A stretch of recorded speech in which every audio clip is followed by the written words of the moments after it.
Je t'aime, J-E-T apostrophe A-I-M-E. Oh, oh, oh. Deuxième épisode de Jamais J'y rejoue. Je reçois Jean-Charles Matet, le champion, Exactement, toute catégorie. toute catégorie, pour nous parler des 30 derniers jours glissants. Nous sommes en avril, nous sommes le 7 avril. 7 avril. Nous Donc tournons le 7 avril. donc on va publier ça vers le 30. Oui, le temps de monter. Et on va vous parler de nos expériences de jeu sympas des derniers 30 jours glissants. Exactement, Ça glisse. toujours. Alors moi, le premier jeu que je vais parler, c'est Villa Pilati. Alors, le premier jeu Que je vais parler. que je vais parler, Bref, Villa Pilati, c'est un jeu d'ambiance en Italie. C'est parce que je pense en italien là, c'est pour ça. Voilà, il parle un jeu en Italie. Exactement. Donc là, c'est une sorte de Jenga inversé où on a plein de piliers et à tour de rôle, donc ça peut se jouer de 2 à 4, on prend un pilier et on le met à l'étage du dessus. Quand on dit qu'on peut plus mettre de piliers. Donc c'est-à-dire que tu as des piliers puis tu as des plateaux, c'est ça ? Exactement. Et au bout d'un moment, on dit je peux plus le faire. Si l'autre te dit que c'est faux, il doit te le démontrer. Et si tout le monde est d'accord, on met un nouveau plateau un nouveau plateau, Un nouvel étage. un nouvel étage, et on recommence avec les trucs du deuxième étage comme au troisième étage. Et au bout d'un moment, ça se casse la gueule. Mais oui, parce que oui. Parce Mais que tu réintroduis jamais de nouveaux piliers en jeu. Non. D'accord. Par exemple, le pilier du bail, le plateau du bail, il tient par deux poteaux. C'est pas possible. Si, ça marche. Avec Donc ils sont très larges. Non, c'est des poteaux grands comme ça. D'accord. Et ça tient par magie des fois, par les trucs. Et ce qui est drôle, c'est d'arriver à enlever un poteau qui est structurel et que ça tienne. Et il y a une tension autour de la table. Au début, tu te dis, tu étais comme ça. Non mais ça c'est parce que vous n'avez pas joué avec de l'alcool. Sans alcool, c'est génial. Imaginez avec l'alcool. Buvez avec modération. Buvez avec modération. Mais même sans alcool, t'as une tension autour de la table. Tu te dis, comment je vais faire ? En plus, les poteaux sont pas totalement droits, donc il y a des endroits où, en vrai, le poteau. C'est fait exprès ? Oui. Ah, les poteaux n'ont pas toute la même taille ? Non, les poteaux font tous la même taille, mais le plateau en soi n'est pas totalement plat. Ok. Donc des fois, il y a un poteau qui sert à rien, donc tu peux le prendre facilement. Et c'est très drôle, ça marche à chaque fois. Enfin, ça fait plusieurs fois que j'y joue. Je le recommande vivement, jeu d'ambiance. Par contre, je crois qu'il est introuvable, donc on fera une vidéo sur comment trouver des jeux introuvables. Oui. Mais On y songe. c'est vraiment, vraiment très drôle. Ok. Donc à moi. Alors moi j'ai fait une dizaine de parties de Star Wars Deck Building. Donc c'est dans la lignée de Star Realms, Shards of Infinity, Crave. Il y a plein de deck building à rivière de cartes Qui se renouvellent, qui se renouvellent pour les deux joueurs. Enfin pour les joueurs. Il se trouve que là c'est contrairement aux autres que je trouve meilleur à deux, c'est exclusivement à deux, où l'un va jouer l'Empire, l'autre la Rébellion. C'est extrêmement thématique. Donc toi, je pense que c'est pas le cas, mais moi j'ai Disney+. j'ai Disney+, j'ai rien. Ah, t'as Disney+? Ouais. Tu m'as piqué mes codes. Non, j'ai eu Bon, moi j'ai regardé les séries Mandalorian, Boba Fett qui était vraiment pas terrible, Andor qui est très très bien. Je connais. Obi-Wan Kenobi. Voilà. Allez, on dégage. Mais en tout cas, le jeu. Le jeu est thématiquement très bien et moi, moi je suis pas du tout un fan de la licence. Il a tout regardé, mais il n'est pas fan. Je regarde comme on regarde un James Bond. Enfin, c'est voilà. Mais par exemple, ce qui est marrant, c'est Lando, il est neutre, Han Solo, il est. Voilà, parce qu'en fait, il y a quand même des grosses nouveautés par rapport à d'autres jeux du même style. C'est que la rivière, les cartes Empire, seul le joueur Empire peut les acheter. Rebelle, seul le joueur Rebelle peut les acheter. Et en fait, on peut aller shooter, le joueur adverse peut aller shooter les cartes sur la rivière qui ne lui appartiennent pas, ce qui va lui donner les bénéfices, ce qui émule un peu le mercenaire en fait de Shards of Infinity. Et en fait, c'est un jeu qui va offrir, je trouve, plus de choix qu'un Shards of Infinity ou un Star Realms, parce qu'on se pose la question de savoir est-ce que je vais attaquer directement l'adversaire ou d'abord je vais aller shooter des cartes à lui pour éviter qu'il les récupère, et deux, parce que ça m'apporte des bonus qui moi vont m'aider dans la construction de mon deck. Exactement, parce que le but du jeu, c'est de détruire 3 ou 4 bases de l'adversaire. de l'adversaire. Et quand on n'attaque pas sa base, ben, on lui fait pas de dommage. Voilà, mais donc c'est un choix qu'on aime bien. Je pense qu'on zoomera dessus dans une vidéo. On a 10 bases par clan, on va en choisir un 4 pour jouer pendant la partie, qui sont secrètes et qu'on va révéler au fur et à mesure, qui vont apporter des pouvoirs particuliers où à un moment donné on a peur en fait d'éclater la base de son adversaire parce qu'on ne sait pas quelle est la base suivante et le pouvoir qui va nous amener. Donc sensation de jeu qui est chouette, en regardant les avis à gauche et à droite. Globalement, il plaît. Globalement, il plaît, et il plaît aux personnes qui n'aiment pas d'habitude les deck building de ce type-là. Aussi parce que, il y a quand même des effets d'aubaine sur le marché de cartes. Alors moi, c'est un peu l'effet inverse en fait. Mais ce qui est bien, c'est que tu peux tuer l'aubaine. C'est ça qui est intéressant. Moi, je le trouve très intéressant. On voit que c'est un jeu qui appelle des extensions. À la fois parce que les mécanismes aujourd'hui sur la rébellion et l'empire ne sont pas ultra variés. Il manque un peu de fun. Il n'y a pas assez de fun pour moi.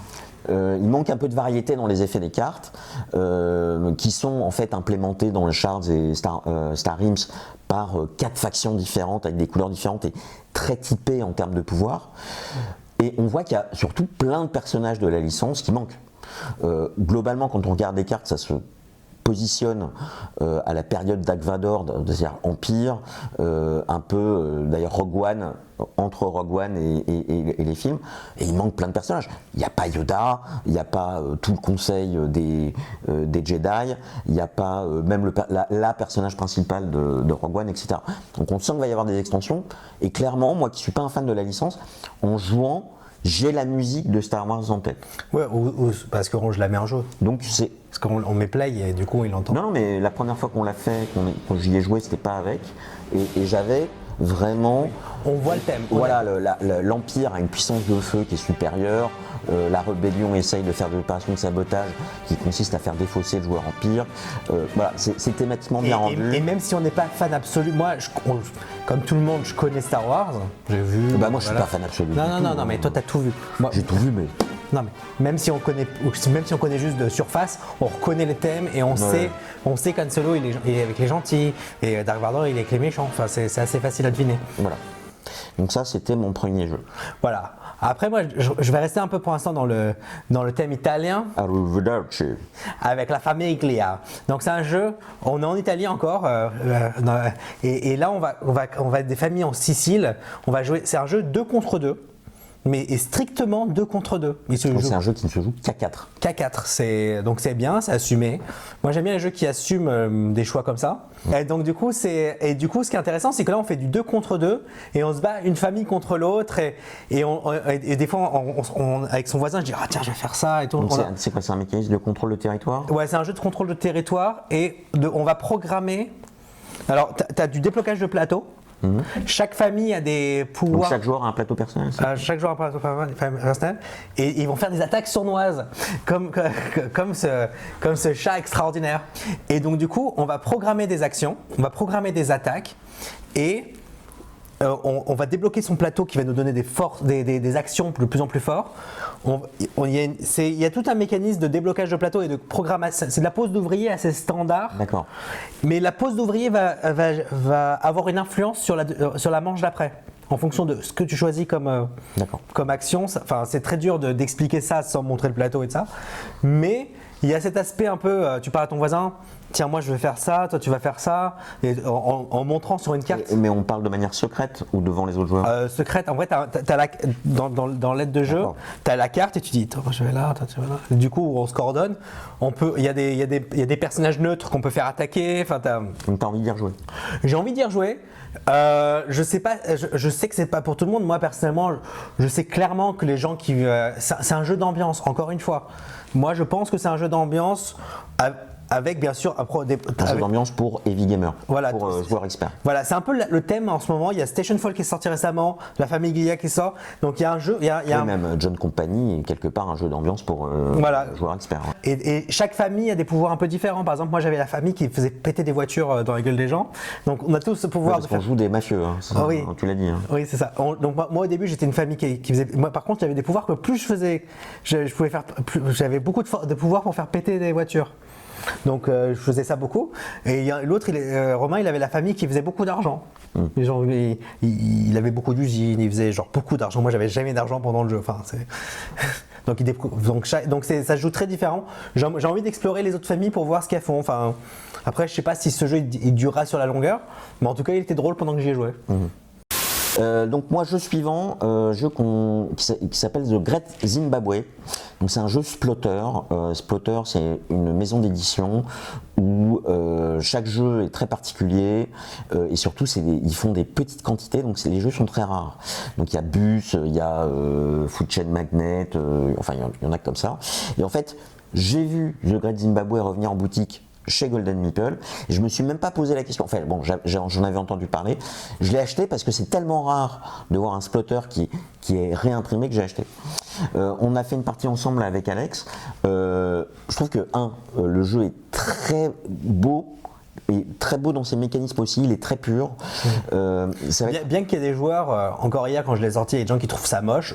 Pour le coup, voilà. Splotter, ils ont une réputation de faire des jeux qui ressemblent plus à des protos. Celui-là, je trouve qu'il est vraiment beau. Et en plus, il y a des belles images, il y a des belles illustrations. Je comprends pas les gens qui disent ça. Donc ça va être un jeu qui est à la fois économique, mais surtout un jeu où on va établir des réseaux sur une carte pour fabriquer des monuments à la gloire des dieux.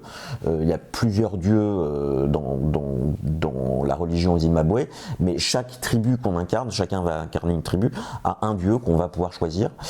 Et quelque part, ça m'a fait penser, je sais que tu es absolument contre ça, à Age of Steam. Pourquoi? Alors, vous voyez sa tête. Parce qu'on va établir des réseaux. Et en fait, on va faire du pick-up and delivery sur ce réseau.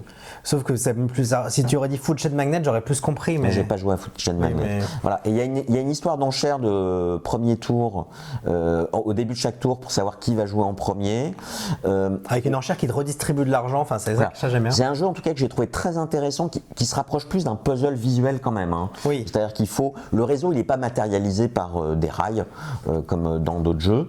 Donc, il faut vraiment suivre. C'est des questions de proximité.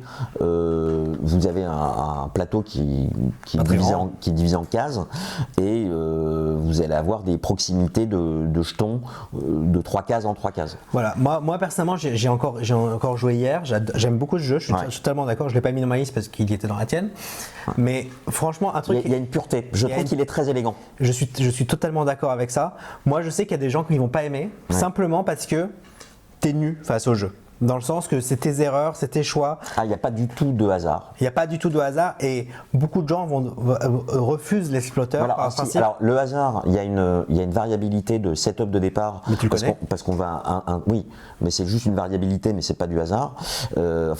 Le setup est fait au hasard au départ, mais ensuite tout est en information connue. Et beaucoup de joueurs, des joueurs euro qui refusent de jouer au Splotter, c'est parce qu'ils se trouvent nus face à tout ça. Je sais pas, c'est aussi des mécanismes qui se fondent plus sur de l'observation. Oui.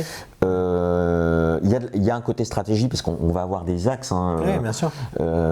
Et je trouve très élégant et en fait il est très rapide. En une heure et demie c'est joué avec un très bon niveau de réflexion mais qui est ni trop ni trop peu et je trouve ça très riche du coup et ça m'a donné envie d'y rejouer. Moi j'en ai fait qu'une partie et j'ai envie d'y rejouer. Moi j'en ai fait j'en ai fait 3 depuis ce mois-ci. Donc j'aime beaucoup. Ouais. Je joue un petit peu plus que lui. Ouais, beaucoup plus. Si je travaille. Moi aussi. Il faut que je lui paye son RSA. Alors, le prochain, c'est que j'ai joué. Alors, je sais pas si je jouais avec les vraies règles parce que j'ai joué avec Romain Bray qui a expliqué les règles. Mais par contre, le jeu que j'ai joué était intéressant. Alors, le jeu. Auquel j'ai joué ouais. On parle d'un jeu et on joue à un jeu. Alors le jeu. Je sais que, en suivant beaucoup de chaînes et en lisant beaucoup, il y a une dérive du verbe jouer qui devient transitif de nos jours. On joue un jeu. Donc, je joue barrage. Alors j'ai joué à Rebuilding Seattle. Voilà. Alors Rebuilding Seattle, c'est un jeu. On joue après que Seattle a pris feu. Et on doit reconstruire. Le rêve. Et on doit reconstruire Seattle. D'accord. Et c'est un jeu avec des polyomino. Alors il m'explique parce que moi j'y ai vraiment pas joué en fait. C'est un jeu où on achète des polyomino, donc des formes, et on doit les mettre sur son quartier de Seattle. C'est un plateau commun ? Non, chacun a son petit Par contre, les tuiles sont tous disponibles. Il y a 3 ou 4 manches, et chaque manche, toutes les tuiles qu'on peut acheter sont disponibles. Donc c'est un marché. C'est un marché, il y en a qui coûtent 2, 3, et on essaie de faire monter certains critères qui vont nous rapporter de l'argent. Et la manche se termine quand les 6 événements ont été déclenchés, et chaque joueur peut décider à tout moment de déclencher un événement. D'accord. Par exemple, typiquement, on les insère, on les démarre quand ça t'intéresse le plus. Tu vois, par exemple, toi, tu as envie de démarrer plus les... On fait une tentative sans enfermer les chats et voilà. Et le chat, il fait la star. Bref, on le laisse. Moi je vote qu'on le laisse tranquille. Et donc, on ne nous verra pas, mais c'est pas grave. Donc, ce qui se passe, c'est qu'on a... On a tout un système de scoring où il faut avoir beaucoup de population, beaucoup de bâtiments d'un certain type pour faire beaucoup de points. Mais plus on a de population, plus on va avoir du mal à faire de points. Donc il faut virer sa population, les envoyer à l'école, les envoyer à différents endroits pour diminuer sa population de quartier parce que c'est mieux il y a une gestion de surpopulation à faire. Donc on vire les gens de sa ville, on les fait prendre l'avion. Et alors en termes de catégorie de jeu, ça se situe comment? Alors ça se situe, c'est un jeu, c'est plus compliqué que Great Zimbabwe. Ah, plus compliqué? Oui. C'est un jeu expert, mais c'est pas un jeu.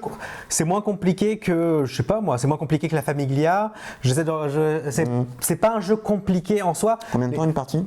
1h30, 2 heures. Et c'est une demi-heure d'explication de règles. Mais tu reviens pas dans les règles. Et tu peux te faire prendre de cours par les fins de manche. En vrai, c'est la fin de manche qui est assez dure à gérer parce que c'est les joueurs qui les déclenchent. Typiquement, on peut faire une manche où personne ne fait rien. Je déclenche l'objectif, il y a 6 déclenchements d'objectifs. Et la partie se termine. Et la manche se termine. Mais t'as pas intérêt à faire ça en général parce que t'as envie que ta population diminue, t'as envie que... Et en général, le mec qui déclenche l'événement a plus de pouvoir, à gagner un peu plus. Enfin, et c'est cette gestion de déclenchement qui est intéressante. Et par exemple, si dans ta ville, tu as plein de trains, du coup, ça grandit plus. Enfin, tout est assez thématique. On voit ce qu'on fait, on comprend ce qu'on fait. Moi, j'aime bien les jeux qu'on comprend ce qu'on fait juste en expliquant thématiquement. Genre, si tu as plein d'universités, il y a plein de gens qui vont aller à l'école, donc ils vont partir de ta ville pour avoir des meilleures options. Donc ta population va diminuer. Et c'est ce que Et c'est le but? C'est pour gagner plus de points, il faut avoir moins de population. Je sais pas, c'est Seattle. Et chacun, aussi un truc intéressant, c'est qu'au début, donc chacun a des plateaux asymétriques, enfin des quartiers asymétriques. On a tous un pouvoir asymétrique, une loi asymétrique à choisir à tous les manches.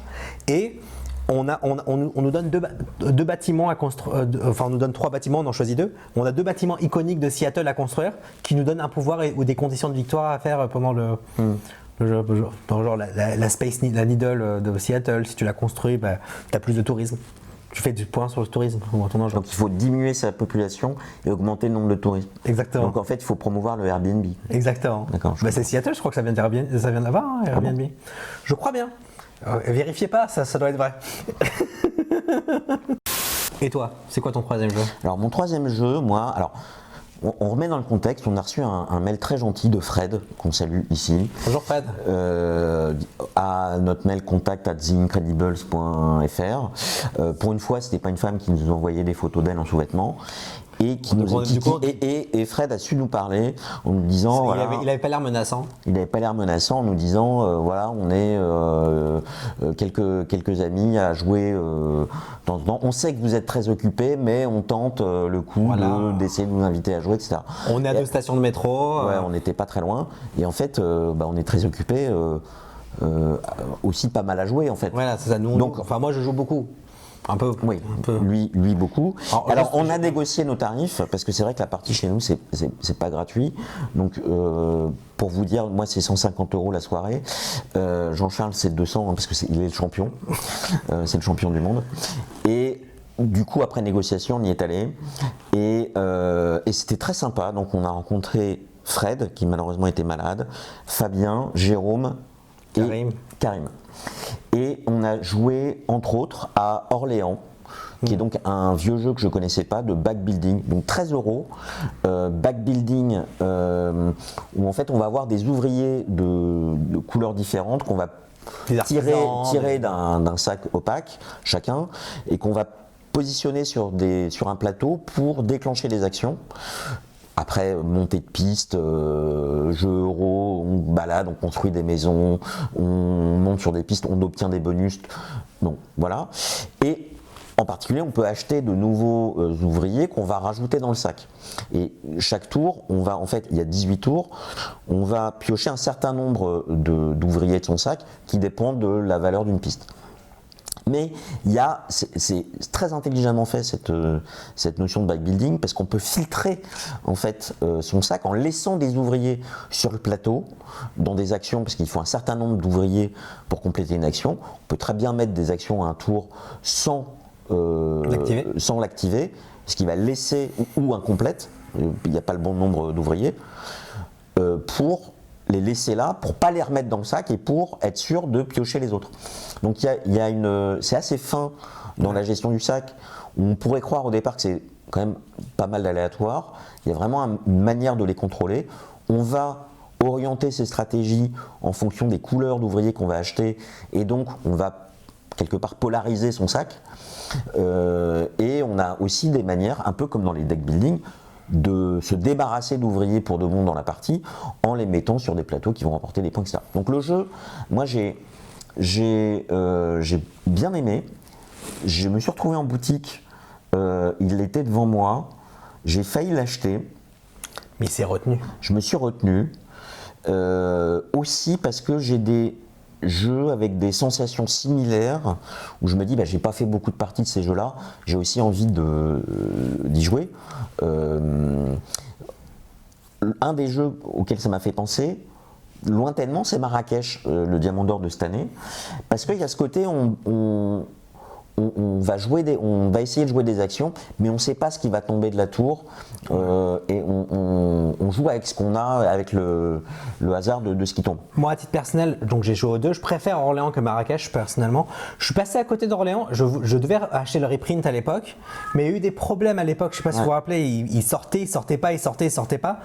Et il s'avère qu'il y a quelqu'un qui m'a dit franchement c'est nul, j'y ai joué, franchement on l'achète pas. Donc du coup j'ai annulé ma précommande. Mais honnêtement je trouve ça très agréable. Et en plus il y a le truc que tu n'as pas dit que j'ai beaucoup aimé, c'est qu'il y a un certain nombre d'artisans. Quand il n'y en a plus, il n'y en a plus. Oui, je vous dis, on achète en fait ces ouvriers spécialisés en déclenchant une action qui nous fait monter sur une piste. Quand il n'y a plus, ils sont en quantité limitée, quand il n'y en a plus, on ne peut plus jouer cette action-là, donc on ne peut plus monter sur cette piste. Et donc ça crée réellement une attrition sur ces stratégies et on surveille d'autant plus que font les autres. C'est chiant ce que je dis. Non, c'est juste que je suis fatigué, je dors pas assez. Je joue trop. Et en fait, il y a comme ça des trouvailles. Et c'est vrai que ça rejoint peut-être un épisode qu'on fera sur pourquoi on joue. Ouais. Mais ça a été en plus une vraie rencontre avec un groupe de joueurs très sympa. Ouais. Donc on remercie vraiment la bande de nous avoir invités. J'espère que Fred sera pas malade la prochaine fois. Ouais, et avec plaisir on refait ça aux mêmes conditions tarifaires. Ouais, comme d'habitude, maintenant vous avez notre RIB. Voilà. Donc toi. Alors moi mon prochain jeu, alors c'est Pax Pamir. Alors on en a déjà parlé. Quel jeu? Je ne connais pas. Alors on en a quand même fait une vidéo extensive, l'épisode 76, donc je vous invite à le regarder. Ça va apparaître en haut. Exactement. Mais Pax Pamir, à chaque fois que j'y joue, c'est génial. Enfin, alors pour faire un peu de contexte, on joue une tribu afghane pendant la période historique du grand jeu, où les tribus afghanes. Donc le grand jeu rappelle quand même la période 1800 et quelques, entre 1700 et quelques à donc 18e, 19e siècle. Exactement. Et là, les Afghans, ce qu'ils ont fait, c'est qu'ils ont manipulé les Russes et ils ont manipulé les Anglais qui voulaient faire une guerre mondiale à l'époque, mais ils ont fait en sorte de ne pas avoir de guerre et ils ont réussi à se monter pour créer l'empire afghan bon, après la Première Guerre mondiale, elle a eu lieu en Europe, mais sinon elle aurait dû avoir lieu à cet endroit-là. Et c'est ça qui est assez intéressant. Et du coup, dans le jeu, on est toujours en train de naviguer, en train de dire ah tiens, je vais faire un peu d'allégeance à lui, un peu d'allégeance à lui. Mais le but, c'est pas d'être allégeant ou quoi, c'est de gagner. Le but, c'est pas de faire gagner les Anglais, les Russes, les Afghans. Le but, c'est de gagner soi. Et on peut changer d'alliance en cours de route. C'est un jeu qui est très swingy. Personnellement, moi, j'ai pas fait tant de parties que ça. Je crois que j'en ai fait 5 ou 6. C'est un jeu que je trouve encore, je connais mal les cartes, assez chaotique. C'est quand même un jeu de contrôle de chaos. Voilà, c'est un jeu de contrôle. Dire que c'est un jeu chaotique, j'aime pas, mais un jeu de contrôle de chaos, j'aime bien. C'est pas pareil. Oui, on essaye de naviguer dans le chaos et de faire son chemin. C'est un jeu à rivière de cartes, donc c'est un PAX. On reviendra sur ce qu'est la série des PAX, il y en a plein, avec des conditions de victoire et de scoring qui dépendent de la configuration du jeu au moment du scoring. Et c'est effectivement un jeu qui est extrêmement déstabilisant. Qui n'a pas des règles compliquées, mais très déstabilisantes par rapport aux jeux auxquels on est habitué, aussi bien des jeux euro que des jeux de contrôle de territoire. Exactement. Globalement, moi ce que je dis aux gens quand je le présente, on dit on va faire une partie, tu vas comprendre ce qui se passe dans 2 parties. C'est vraiment ça. Et parce que il y a un jeu d'économie d'action, de comment faire pour générer des actions. Et c'est un des rares jeux qui il se joue de 1 à 5. Je dis, il se joue très bien à 1, il se joue très bien à 2, il se joue très bien à 3, très bien à 4, très bien à 5. Par contre, c'est 5 jeux différents avec exactement les mêmes règles. Ouais. Et moi, j'ai déjà joué à 3 et à 4, et déjà, on voit une énorme différence à 3 et à 4. Ouais, parce que du coup, à 4, il y a plus de... Parce qu'il y a 3 factions. Donc à 3, on a vite fait, au départ en tout cas, de chacun choisir sa faction, anglais, russe, afghan. Et déjà à 4, il y a 2 personnes qui vont être dans la même faction dès le départ. Exactement. Ça crée une autre forme d'équilibre. Ça sort une sorte de coop. Ouais. Mais bien que c'est un jeu de pas de coop. Oui, il y a un seul gagnant. C'est un jeu de trahison, c'est marqué sur la boîte. Ouais. Bref. Maintenant, toi, c'est quoi ton jeu d'après? Alors, moi, mon jeu d'après, c'est Till et Tom. J'ai une relation extrêmement étonnante et bizarre à Till et Tom. C'est les 2 premières parties que j'ai faites, je me suis dit, je vais le revendre parce que le jeu est OK, mais sans plus. Donc c'est série en T, draft de dés, à son tour, on prend un dé qui est en face d'une action, on va toucher des ressources qui correspondent à la couleur du dé. À la couleur du dé et un nombre de ressources qui est égal à la valeur du dé. Donc si le dé est sur 4, je prends 4 ressources et j'ai les points d'action de l'action correspondante avec le complément à 7. Donc si je prends un D4, j'ai 4 ressources, 3 points d'action. Si je prends un D1, j'ai une ressource, 6 points d'action, etc. Et en fait, ça va être un jeu 13 € de montée de piste. On va se balader sur une carte. On va avoir des scorings de fin de manche. On a 4 manches de 3 dés, donc 12, on va prendre 12 dés, et il y a un effet de combo d'actions, on va récupérer des bonus qui vont permettre de faire d'autres actions. Alors c'est pas, il y a des effets de combo, c'est combo le jeu de combo. C'est des combos qui déclenchent d'autres combos qui déclenchent d'autres combos. On peut avoir des tours qui se passent très très bien avec des points qui n'arrêtent pas de tomber, et on va snowballer, puis on va avoir des tours un peu plus mineurs, on va préparer de plus gros tours derrière. Et voilà, moi dans les catégories, je suis un client des jeux hantés, je suis un client de Tolkien, je suis un client de Teotihuacan, je suis très client de Tabanusi. Celui-là est probablement celui qui m'a fait la moins bonne impression, parce qu'il y a moins de tension. On peut tout faire. Et parce que, en fait, quand je prends un dé, j'ai des points d'action et des ressources, tandis que dans les autres jeux de la série, c'est souvent soit l'un soit l'autre. Teotihuacan, j'arrive quelque part, soit je paye du cacao en fonction des joueurs qui sont là et je fais l'action, soit je récupère du cacao, mais je fais pas les deux. Donc là, le fait qu'on fasse les deux est certainement plus satisfaisant quand on recherche moins de frustration, mais du coup, il n'y a pas de mauvais coups. Ouais, c'est tout. Ouais, je suis d'accord. Et pourtant, autant je trouve que les autres jeux hantés, en particulier, Tolkien se joue bien à tous les comptes, mais Teotihuacan, il faut vraiment être 3 ou 4, Tabanusi, il faut être 3 ou 4. Là, en fait, ce jeu, il est mieux à 2. Il est mieux à 2. Alors, je pense qu'il doit être pas mal à 3 pour des personnes qui connaissent bien le jeu. Bah, en vrai, le problème de 3, c'est que vu qu'il y a des combos, c'est combo, jeu de combo, Ouais, Il y a- mais non, mais du coup, l'autre il fait ses actions, qui font ses Oui, mais actions, t'as- qui fait ses actions, qui font ses actions. Ça peut être long entre deux Ça tours. peut être long, mais il va y avoir plus de tension sur la carte, sur où on va sur la carte. Bon. Il se trouve que je ne l'ai pas revendu, et à chaque fois que j'y joue, j'ai du plaisir. Et regarde, le jeu est prenant, il n'est pas extrêmement exigeant en termes de réflexion, mais il est prenant. Et à deux, c'est quand même assez rapide, ça dure 1 heure et quart. Ouais.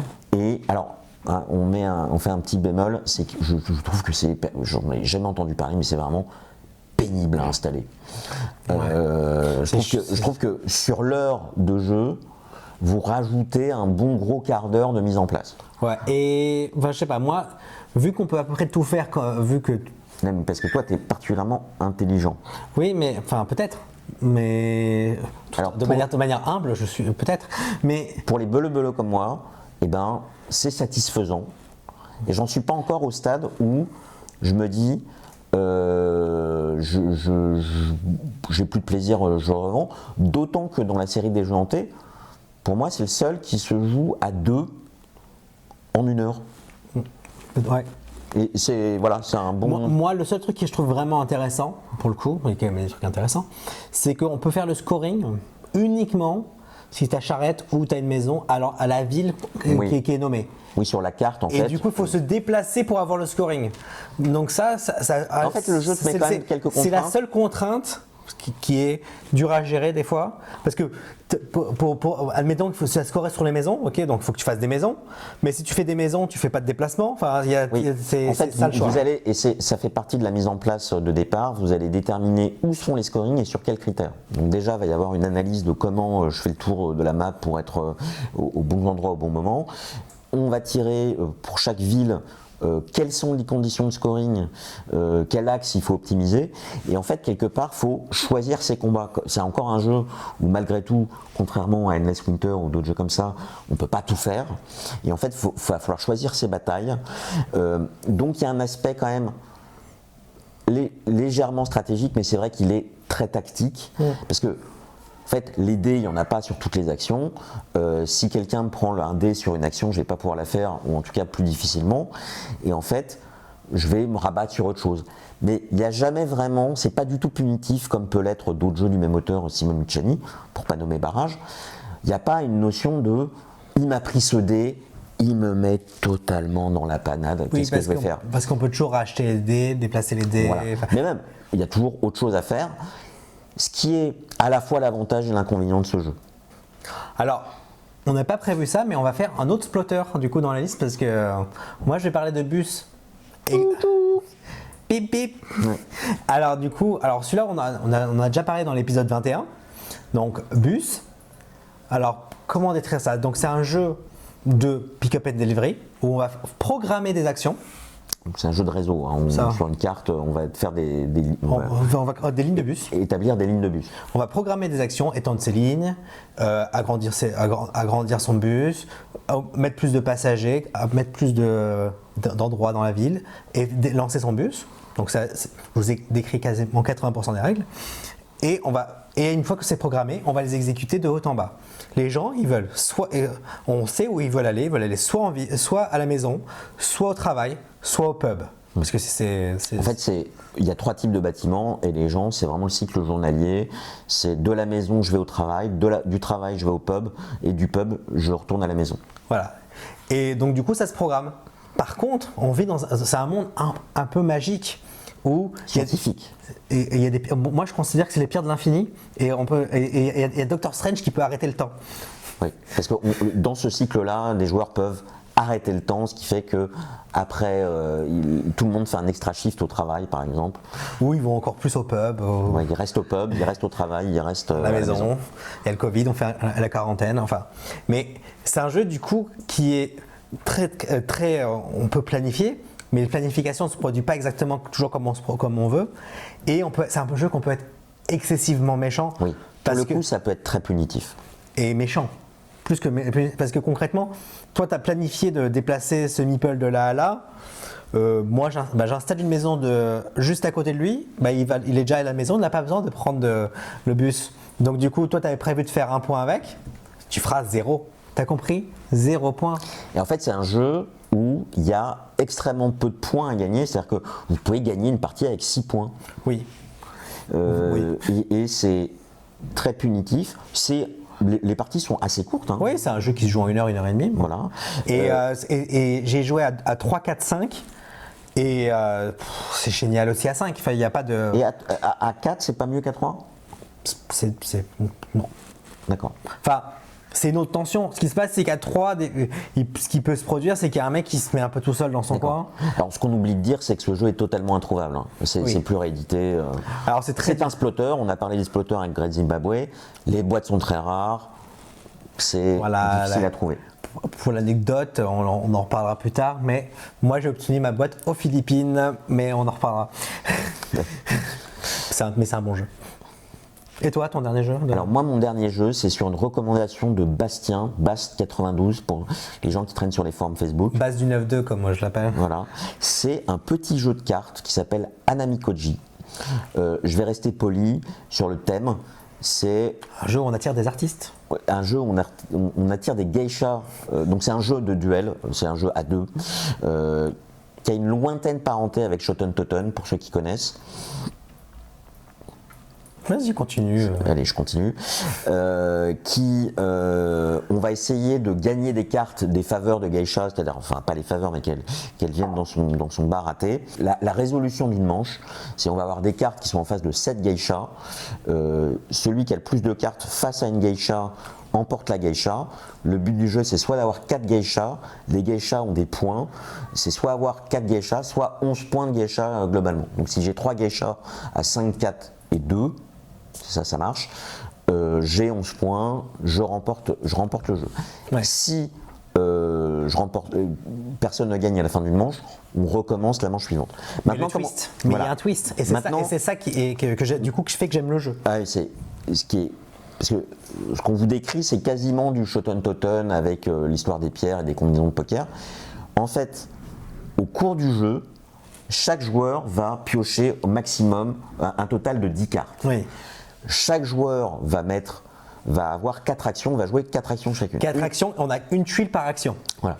Donc ce qui va changer, c'est l'ordre dans lequel on va jouer ces actions.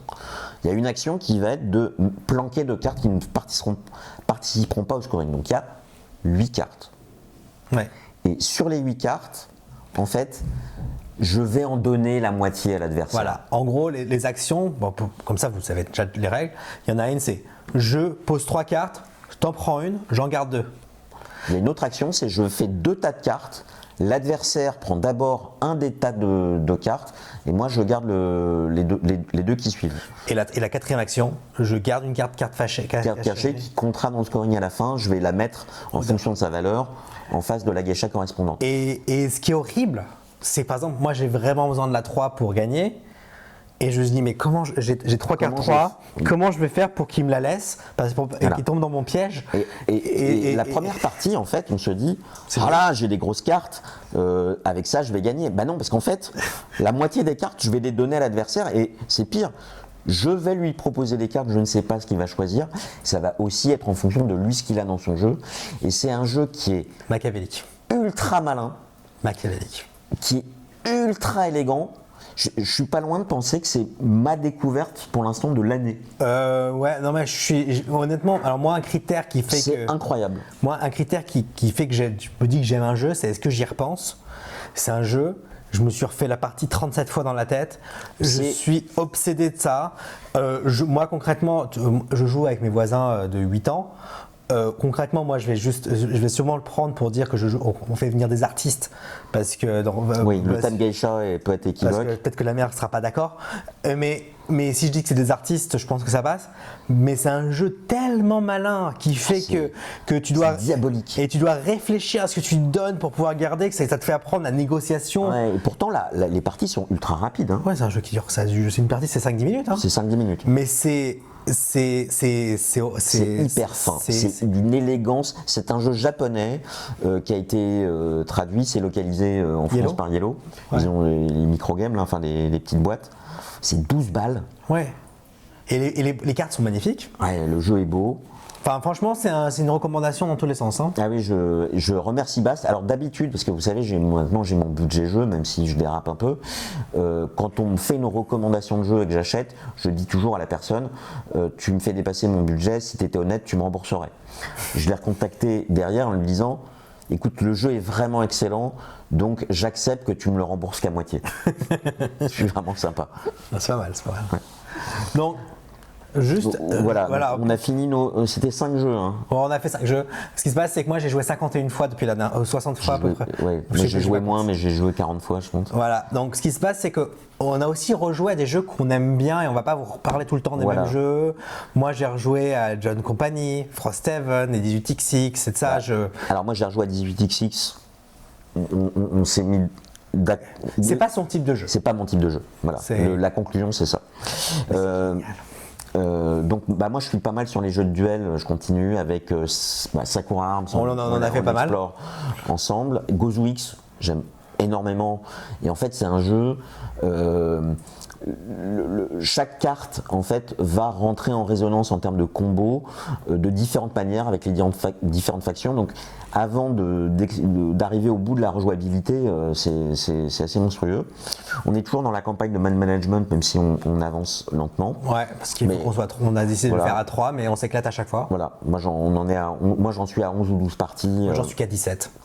Voilà, on prévoit, comme on l'avait dit, de faire une vidéo à la fin. Et puis on a refait un John Company. C'était magnifique. C'était magnifique, où on a éclaté la compagnie. Alors, c'est un jeu, moi j'en suis à 5 ou 6 parties maintenant, et à chaque fois on apprend quelque chose de nouveau. Donc on a eu des commentaires sur la vidéo de John Company pour qu'on fasse des règles de dérégulation, mais on a demandé 20 commentaires, on n'en a que 5, ça suffit pas. Donc on en veut 20, hein. Allez sur la vidéo et on la fera. On la fera, mais j'ai appris des choses sur la dérégulation, aussi c'est un jeu qui a un côté incontrôlable, mais en fait il est d'autant plus incontrôlable qu'il est court, c'est-à-dire que le hasard se lisse en fonction, dans la durée. Et en fait, si vous terminez tôt une partie parce que vous crachez la John Company, le jeu est plus hasardeux que si vous continuez. Exactement. Moi, je leur ai dit qu'il fallait qu'ils continuent la partie. J'aurais proposé une solution. Ils n'ont pas accepté. Ils ont perdu. C'est toi qui proposes. On va forcément pas accepter. Du coup, j'ai gagné. Alors. Moi, je voulais faire un petit point avec toi, ce qu'on avait dit, sur la pile de la honte, parce qu'on on va le rendre un peu accountable. Il faut qu'il fasse ces trucs. Donc là, on va raisonner en pourcentage, parce que sinon, ça va vraiment être la honte. Et sinon, ça va faire peur. Et l'objectif, c'est qu'il arrive à 20% de sa collection non jouée. Aujourd'hui, j'ai 37% qui est non joué. Voilà. Et par exemple, qu'est-ce qu'on a fait récemment avec un jeu ? Par exemple, on a joué à Earth. Earth m'a permis de déterminer un nouvel indice de notation d'un jeu, de critère de jeu, c'est le time to Ocaseo. Alors le time to Ocaseo. Le TTO, c'est ça ? Le TTO. Le TTO. C'est après la fin de la première partie, en combien de temps, après combien de minutes, heures, jours, vous allez le mettre sur Ocaseo et en combien de temps il va partir. Et en fait, ce time to Ocaseo détermine à la fois est-ce que si le jeu vous a plu ou non, et la hype du jeu. Ouais. Là, on a un time to Ocaseo qui était de -5 qui était incroyable parce que je l'ai mis en vente au moment de ranger le jeu. Non, c'était pas pendant la partie ? Au moment où on rangeait le jeu. Ah d'accord. Et en fait, il était vendu et le paiement était effectué sur PayPal avant qu'on termine de ranger le jeu.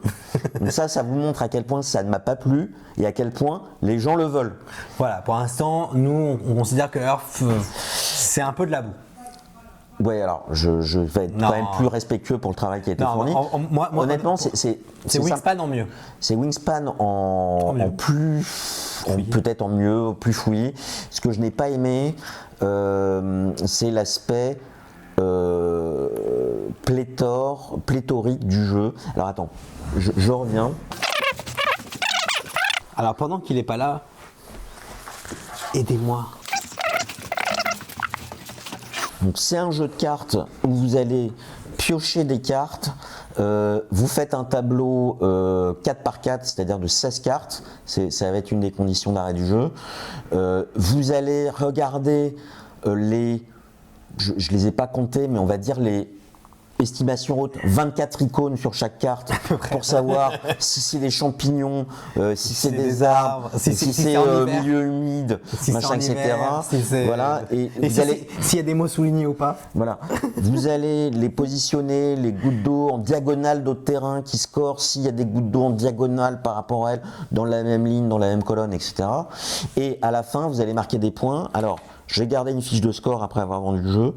Vous allez marquer des points pour Les cartes jouées. les cartes jouées, les événements, les cartes dans votre compost, les cubes ressources, Les cubes qui sont sur les cartes. les niveaux- les niveaux de tour. plantes, les cartes terrain qui marquent en diagonale quand il y a des champignons ou autres, les cartes objectifs Public. publiques, les cartes objectifs Privées. privées, les machins, les cartes objectifs d'animaux, et à la fin vous faites la somme et Et on n'en peut plus.